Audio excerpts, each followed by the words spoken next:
Update: wife used my past and secrets against me. Original post: I do not even know how to write this because my head feels like it is splitting in two. I keep hearing the words again and again, and I cannot believe they came out of her mouth. Reposting because there were some grammatical mistakes. We have been married 14 years. We built what I thought was a stable life together. 2 kids, our son, who is 12, and our daughter, who just turned 11. They are my entire world. When I look at them, I feel the kind of love I never knew existed, because the truth is, I never experienced that kind of love as a child myself. That is something my wife has always known about me, though it took years before I could say it out loud. When we first got married, she noticed how I never talked about my parents. She noticed I avoided talking about childhood. She would tell me her stories, warm holiday memories, her parents decorating the house, sibling arguments that turned funny later. I would just nod and smile. She told me she wanted to understand me better, to really know me. Over the years, she kept pressing, until one day she begged me to open up. So I did. 7 years ago, I finally told her everything. I told her I was never meant to be here. I was the 4th child after 3 siblings, a failed contraception baby. An accident, that is the word my parents used. They reminded me constantly that they did not want me. It was not subtle. It was not hidden. It was spoken outright. I told her about the amusement park when I was 9, the day they tried to get rid of me. They left me behind on purpose. I knew it even at that age. They thought I would panic, wander off, disappear. What they did not expect was that I had already memorized the road home. Hours later, they acted like it had been a mistake, like they lost me in the crowd. But I knew what it was. I knew what they had intended. I told her about the night my father wrapped his hands around my throat and squeezed until the world went dark at the edges. I could not breathe. My head felt like it would explode. To this day, I do not know why he let go. Maybe my mother walked in. Maybe something inside him pulled back at the last second. Whatever it was, I lived. Barely, but I lived. I told her about the food, how some nights everyone else ate and I sat there watching. Not because we were poor, we had enough, but because I was excluded. If they bought something good, they shared it among themselves, never with me. I remember sitting at that table as a child, stomach empty, watching them laugh while I pretended not to exist. I told her how they never missed a chance to remind me I was an accident. My parents said it, my siblings picked it up. It became the running joke. That I should not exist, that I was the mistake they could not erase. I told her how once they admitted they had planned to abort me but never went through with it. They said it with no hesitation, as if it were a casual piece of trivia, not a dagger to my chest. And I told her about the winter night when my father locked me outside as punishment for something I did not even do. I was maybe 10. It was freezing. I stood out there shivering, crying, my teeth rattling. I honestly thought I would not make it through the night. A neighbor eventually saw me and banged on the door until my mother opened it. That neighbor probably saved me. These are the things I poured out to my wife. It was not easy. I remember shaking as I said them. I remember how exposed I felt, like I had ripped open scars I had carefully hidden for years. She hugged me after. She told me she was glad I trusted her. She promised she would never throw those things back at me. Last night, she broke that promise.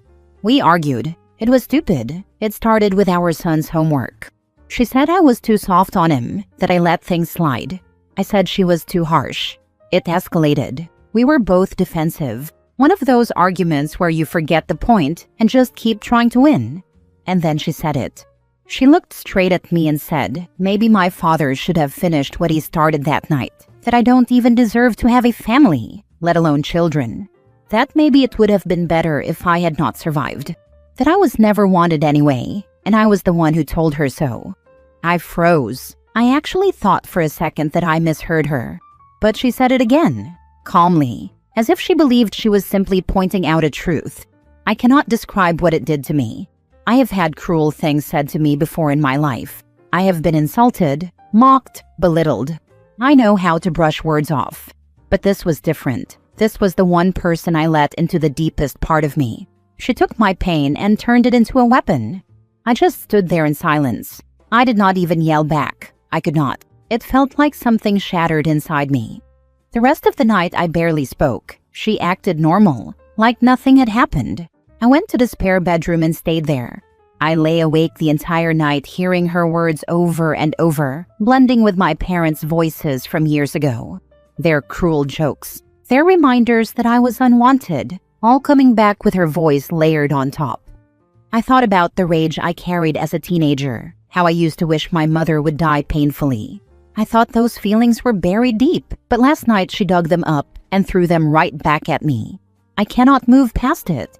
This morning she was cheerful, as if none of it had happened, but I could barely look at her. All I could think was that something inside me had broken. I do not know if it can ever be repaired. Now I am sitting here thinking about divorce, or at least separation. I do not even know how to start. I do not know what lawyer to call. I do not know how to explain to the kids why their parents are breaking apart. Part of me wonders if I am overreacting, if this is just a fight gone too far. But I know myself. I know I am not overreacting, because I cannot imagine ever forgetting what she said. Usually I move on from almost anything. I swallow pain, bury it, keep going. But this is not something I can just swallow. This is different. She went to the deepest wound I have and drove the knife in. I need to say this clearly. I need validation. I need someone to tell me I am not crazy for feeling this broken. I need condolences because I feel like I am spiraling, replaying her words in my head. I thought my past was behind me. I thought I had buried it and moved on. Last night showed me I was wrong. It is not buried, it is alive, and it can be used against me by the very person I trusted most. And I do not know how I could ever forgive that.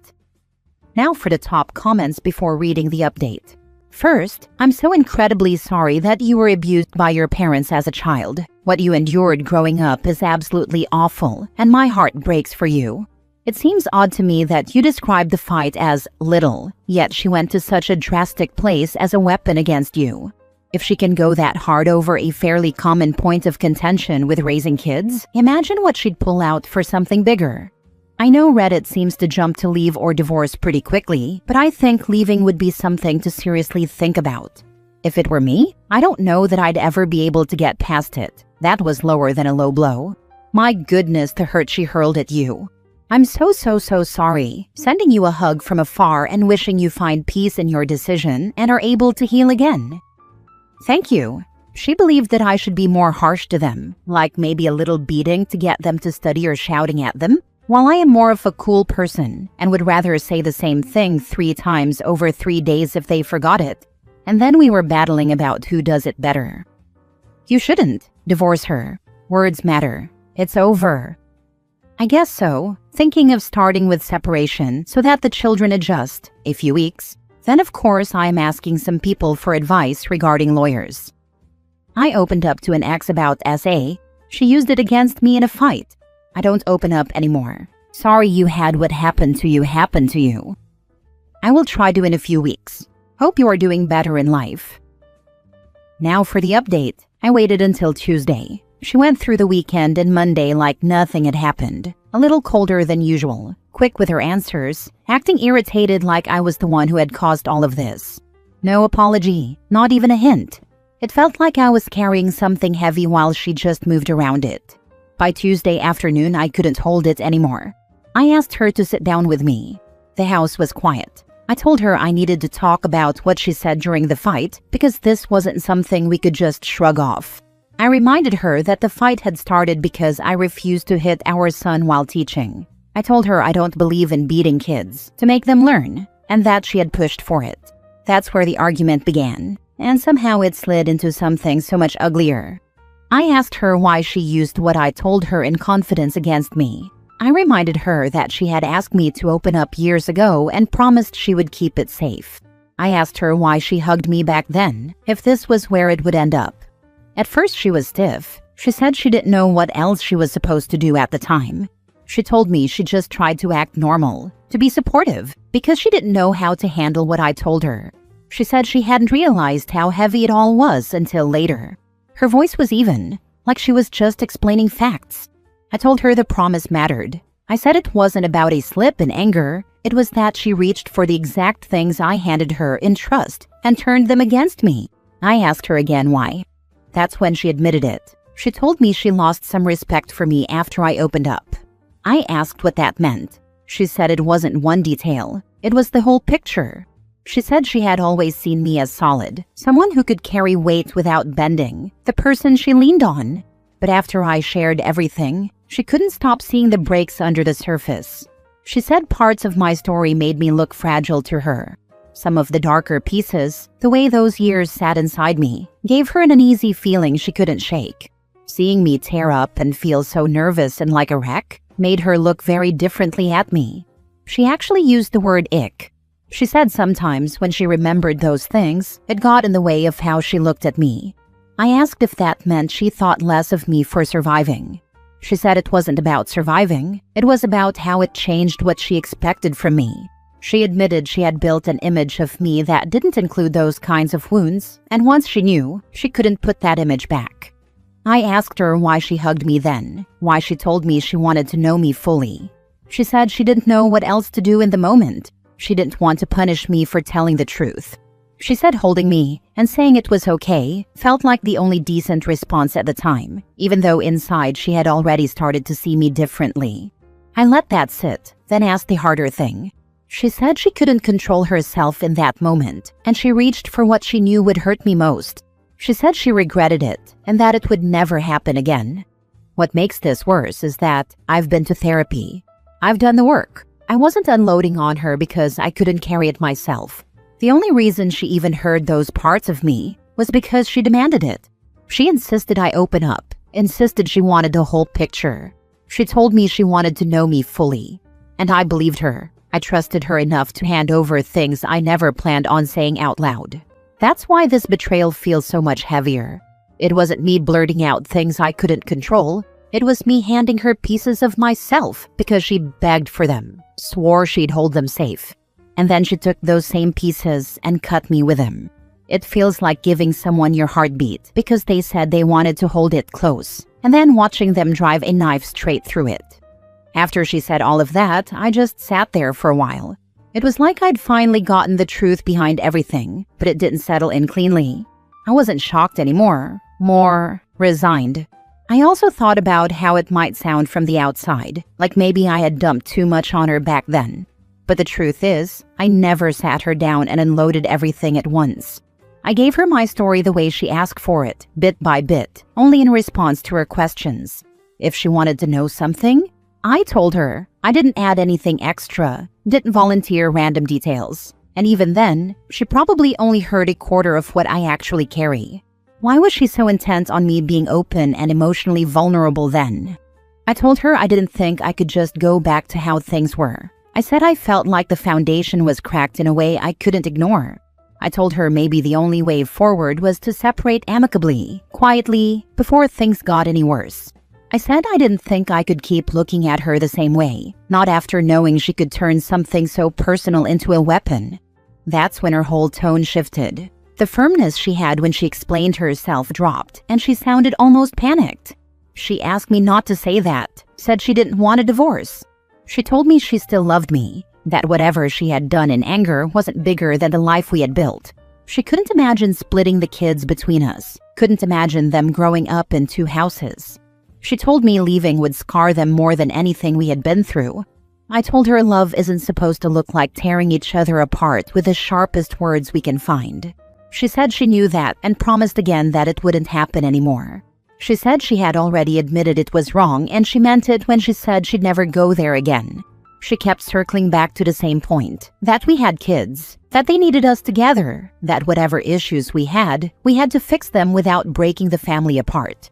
She didn't cry, but there was a kind of desperation in her voice, almost like she was afraid I was already out the door and she was trying to pull me back any way she could.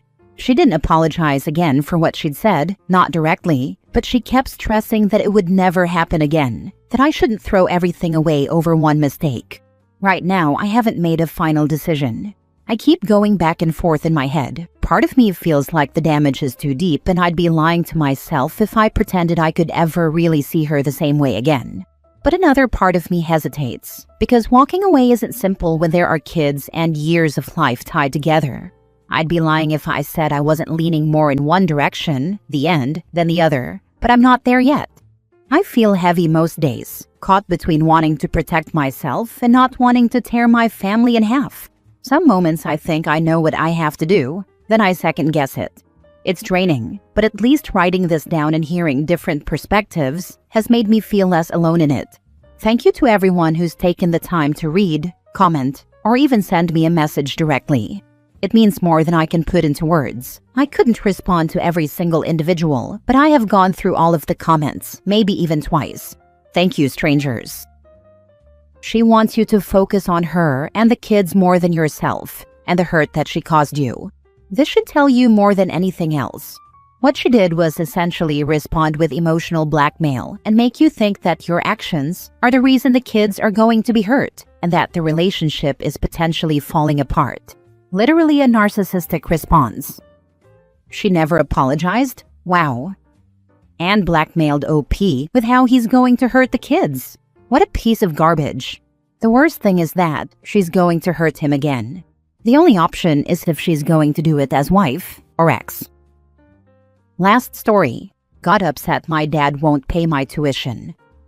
I, 22 female, have an incredibly privileged life where my father, 55 male, is well off and helped pay for my siblings' educations, covering whatever loans, grants, scholarships, etc. didn't. I got the same offer from him. However, I got a full ride for undergrad to a school when I was 17. I didn't love the school, but I wasn't going to waste my dad's money going to a different university when I had a free option. In undergrad, I worked 2 jobs to make sure I could cover expenses like rent, food, textbooks, etc., and never took a dime from my dad. Not that I didn't appreciate his offer. The field I'm going into requires a clinical doctorate, 4 years post-undergrad, but obviously that's expensive, so I was planning on taking a few years off just to work full-time and save up. When I mentioned this plan to my dad, he said he would cover the cost. Since I never took money from him for undergrad, I was hesitant, but he pushed the issue and said that if I wanted to go now, he would cover it. So I applied and got into multiple schools.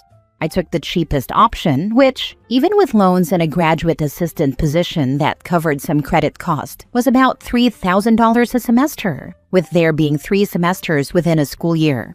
I checked with my dad again to make sure this was okay, but he was so excited and insisted he would pay. I finished the first year with no problem and have signed up for fall classes.